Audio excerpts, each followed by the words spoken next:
సింహం వారికి ఈ 2026 సంవత్సరంలో అయినా కష్టాలన్నీ తొలగిపోయి సక్సెస్ రావాలి, హ్యాపీనెస్ ఉండాలి, ఒక మంచి స్టేజ్కి వెళ్ళాలి అంటే మీ యొక్క రాశి నుంచి అనుకోండి, లగ్నం నుంచి అనుకోండి, అసలు గ్రహాలు ఎలా ఫామ్ అయి ఉన్నాయి ప్రజెంట్ ఈ 2026లో ఖచ్చితంగా సక్సెస్ కొట్టాలి అంటే ఏం చేయాలి?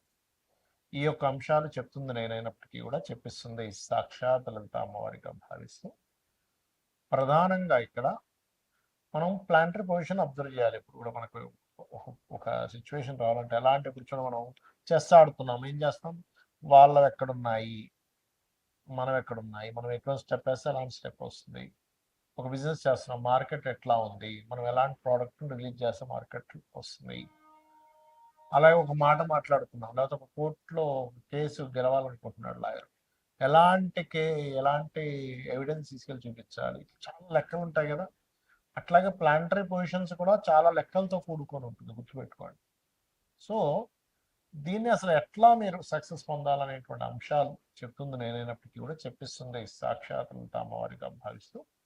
ఫస్ట్ ఆఫ్ ఆల్ సింహం వారు లగ్నంలో కేతు ఉన్నందుకు మీకు ఆటంకం ఇచ్చేది ఏంటంటే ఏదో తెలియని ఒక వైరాగ్యము, తెలియని ఒక స్ట్రెస్, తెలియని ఒక ఆటంకం అవుతూ ఉంటుంది. దాన్ని మీరు అధిగమించగలగాలి, గుర్తుపెట్టుకోండి. దాన్ని మీరు అధిగమించాలి. ఎట్లా అధిగమించాలి? ఫస్ట్ ఉదయం నిద్ర లేచిన వెంటనే గణపతిని ఆరాధించండి. ఈ 2026లో 25లో 26 2025 కానీ 26 కానివ్వండి, గుర్తుపెట్టుకోండి. 2025లో పర్టికులర్గా మీరు సక్సెస్ పొందడానికి ఇది చాలా చాలా చాలా తోడ్పడుతుంది సింహం వారికి. ఇక్కడ లగ్నంలో ఉండే కేతు ఫస్ట్ అంటే నాకు ఆటంకాలు, నేనేం చేయలేను, విరక్తి వైరాగ్యం ఫస్ట్ పోతాయి, నిద్ర లేస్తున్నాయి. దాని తర్వాత నవగ్రహాలలో శుక్రగ్రహము, రాహుగ్రహము, గుర్తుపెట్టుకోండి. శుక్రుడు, రాహు, శని దగ్గర కూడా పెట్టినా మంచిదే ఇంకా, ఎందుకంటే అష్టమ శని కూడా నడుస్తుంది కాబట్టి. అది కాకుండా సప్తమాధిపతి శని అవుతాడు కాబట్టి, ఆరో అధిపతి కూడా శని అవుతాడు కాబట్టి శుక్ర, రాహు, శని 3 గ్రహాల దగ్గర దీపం వెలిగించి ఒక 9 ప్రదక్షిణాలు ఆ నవగ్రహాల చుట్టూ చేసి, దాని తర్వాత ఆలయంలో మీరు ఏదైతే నవగ్రహాలు చేసినా అక్కడే మెయిన్ ఆలయం ఉంటుంది, అక్కడికి వెళ్ళి అక్కడ ఉండే దేవతామూర్తి, మూలమూర్తి ఎవరైతే ఉంటారో అక్కడికి వెళ్ళి ఒక 9 ప్రదక్షిణాలు చేయండి. చేసి మీరు కూర్చొని చక్కగా మీరు శ్రీమాత్రే నమః, ఓం కాళికాదేవి అయి నమ, లేదా ఓం దుర్గాదేవి అయి నమ అని అనుకోవచ్చు. అనుకొని కాసేపు అట్లాగా చేయండి. చేసిన తర్వాత గోశాల ఉంటుంది, గోశాలకు వెళ్ళి గోవులకి చక్కగా మీరు గ్రాసము, బెల్లము ఈ రెండు తినిపించండి అన్నమాట. గ్రాసము మరియు బెల్లము ఈ రెండు మీరు తీమించినట్లయితే ఖచ్చితంగా మీకు ఈ సంవత్సరం సక్సెస్ అనేటువంటిది వచ్చి తీరుతుంది. అయితే ఇక్కడ ఏంటంటే చాలా మందికి అర్థం కాని విషయం, అసలు ఎందుకు మేము చేసే ప్రయత్నం ఏది కూడా సక్సెస్ అవ్వట్లేదు.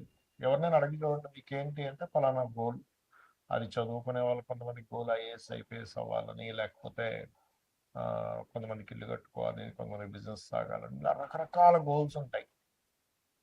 ఒక ప్రేమించిన అమ్మాయిని వివాహం చేసుకోవాలని కూడా గోల్ ఉంటుంది. అంటే ఏదైనా కానీ సక్సెస్ అవ్వాలి, అది బిజినెస్ ఏదైనా కానీ. ఎందుకు అవ్వట్లేదు?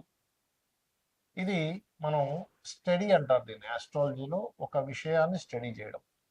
అంటే కొంతమంది 3వ స్థానం పాడైంది అనుకోండి, అసలు ప్రయత్నమే చేయరు, ప్రయత్నం చేయడానికి భయపడుతుంటారు. ఆశ ఉంటుంది, నేను ఇది అవ్వాలి ఇది అవ్వాలి, అసలు ప్రయత్నం చేసేదే స్టార్ట్ అవ్వదు. అప్పుడు మీరు ఏం చేయాలంటే థర్డ్ హౌస్ అంటే 3వ స్థానంలో ఉండే గ్రహము, 3వ స్థానాధిపతి, వీళ్ళిద్దరూ కలిసి ఇంకో గ్రహానికి అప్పచెప్తారు. ఆస్ట్రాలజీలో ఉన్న గొప్ప సీక్రెట్ ఇది. ఇంకో గ్రహానికి అప్పచెప్తారని ఒక క్యాలిక్యులేషన్ ఉంటుంది, అది ఆస్ట్రాలజీ నేర్చుకున్న వాళ్ళకి తెలుస్తుంది. ఆ గ్రహం ఏ గ్రహానికి అప్పచెప్పారో ఆ గ్రహాన్ని యాక్టివ్ చేసుకోవాలి ఎప్పుడు కూడా. అప్పుడు ఏమవుతుందంటే మీరు స్టార్ట్ చేయగలుగుతారు. అంటే ఏదైనా ఒక పని ప్రారంభించాలి అంటే 3వ స్థానంలో ఉండే ప్లానెట్, 3వ అధిపతి యాక్టివ్ అవ్వాలి. అందుకే చూడండి, అసలు అసలు మొదలు పెట్టేసే ఛాన్సే ఉండదు కొంతమంది. కొంతమంది మొదలు పెడతారు కానీ దాన్ని కొనసాగించరు. దానికి కారణం ఏమిటి అంటే వాళ్ళకి 7వ స్థానంలో ఉండే గ్రహాలు యాక్టివ్గా ఉండవు. స్టార్ట్ చేసేస్తారు, అన్నీ స్టార్ట్ చేస్తారు. జిమ్కి వెళ్ళిపోతారు, 2 రోజులు జిమ్ చేస్తారు, మళ్ళీ ఆపేస్తారు. లేకపోతే ఇంకోటి ఏదో డైట్ అంటారు, 2 రోజులు ఫాలో అవుతారు, ఆపేస్తారు.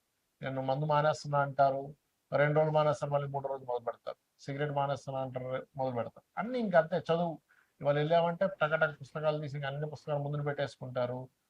ఒక రోజంతా విపరీతంగా, 2 రోజులు విపరీతంగా చదువుతారు, 3 రోజు నుంచి బంద్. ఎందుకు? కారణం ఏమిటి అంటే, దేనికి కారణం? 7వ స్థానం సరిగ్గా లేదు, అంటే దాని కొనసాగింపు సరిగ్గా లేదు. మనకు సక్సెస్ ఎప్పుడు వస్తుంది చెప్పండి? ఒకటి స్టార్ట్ చేయడం, రెండవది కంటిన్యూస్గా కొనసాగించడం. ఆఖరికి మనం జిమ్కి వెళ్ళినా కూడా మనం డబ్బులు కడితే మనకి బాడీ పెరగదు, అంతే కదా? వెళ్ళాలి, డబ్బులు కట్టినందుకు అక్కడ ఇన్స్ట్రక్టర్ ఏం చెప్తున్నారో చేయాలి, పర్ఫెక్ట్గా చేయాలి, డైట్ ఫాలో అవ్వాలి, ఏం తినాలి ఏం తినకూడదో తెలియాలి. దానికి కంటిన్యూస్గా 1 ఇయర్ 2 ఇయర్ కంటిన్యూస్గా చేస్తే బాడీ బిల్డ్ అవుతుంది. అలాగే మనం ఒక సక్సెస్ రావాలంటే అసలు ప్రారంభించడానికి ఆటంకాలు ఉంటాయి, రెండవది ప్రారంభించింది కొనసాగించడానికి ఆటంకాలు ఉంటాయి, 7th హౌస్ పాడైతాయి. అంటే నేను మీకు ఈ విషయాన్ని ఎందుకు చెప్తున్నా అంటే, మనం సక్సెస్ రాకపోవడానికి కొన్ని కర్మలు అడ్డుపడుతూ ఉంటాయి, మనం పాస్ట్ లైఫ్లో చేసిన కర్మలు అడ్డుపడుతూ ఉంటాయి. ఇప్పుడు 7th హౌస్ దగ్గరికి వచ్చారు, సరే కొంతమంది ఏం చేస్తారు, ప్రారంభించారు కొనసాగించారు, కానీ సక్సెస్ దగ్గరికి వచ్చేసరికి రావట్లేదు. అన్ని ప్రయత్నం చేశాను సార్, హోటల్ పెట్టాను సార్, అడ్వర్టైజ్మెంట్ చేశాను సార్, కానీ లాభాలు రాలేదు. బట్టల షాప్ పెట్టాను సార్, చాలా మందితో తిరిగాను సార్, కానీ లాభం రాలేదు.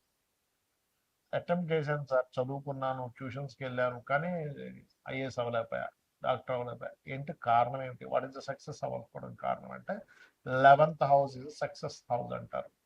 అంటే 11వ స్థానం కనుక మీకు పాడైంది అంటే, అది అసలు పండు చేతికి ఫలం వచ్చేటంత టైంకి రాదు అని అర్థం. దాన్ని యాక్టివ్ చేయాలి.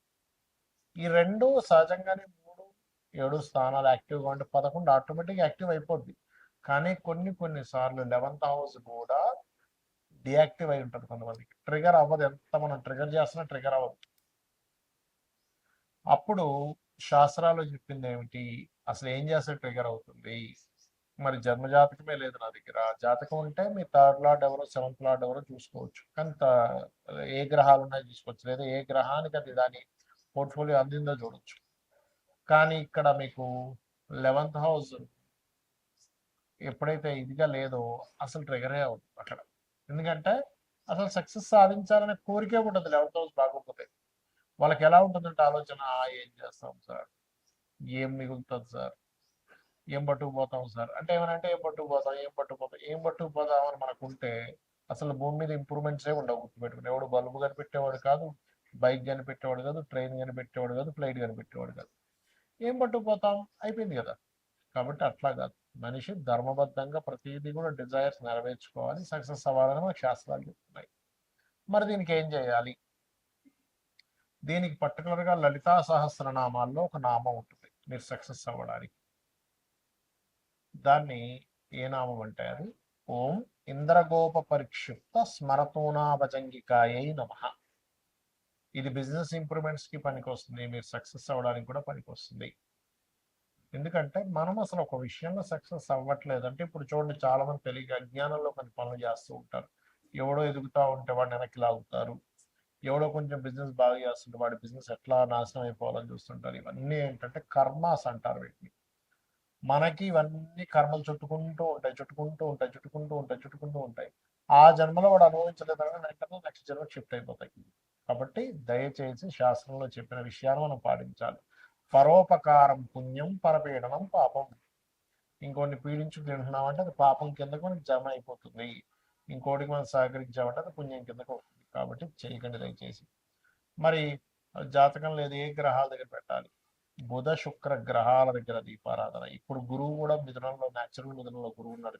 గురు శుక్ర బుధ ఈ 3 గ్రహాల దగ్గర దీపారాధన చేసి, ఇప్పుడున్న ఈ 2026లో నేను చెప్పినటువంటి ఇందాక నేను చెప్పిన మంత్రం ఏదైతే ఉందో, లలితాహాస్త్ర నామం ఓం ఇంద్రగోప పరిక్షిప్త స్మరతోనా భజంగికాయ నమః చేస్తూ మీరు దుర్గా ఆలయానికి వెళ్ళండి. ఈ సంవత్సరం ఖచ్చితంగా, అంటే గణపతి దుర్గా 2 ఆలయానికి వెళ్తూ ఉండండి. 100% మీకు సక్సెస్ వచ్చి తీరుతుంది. శ్రీమాత్రే నమః.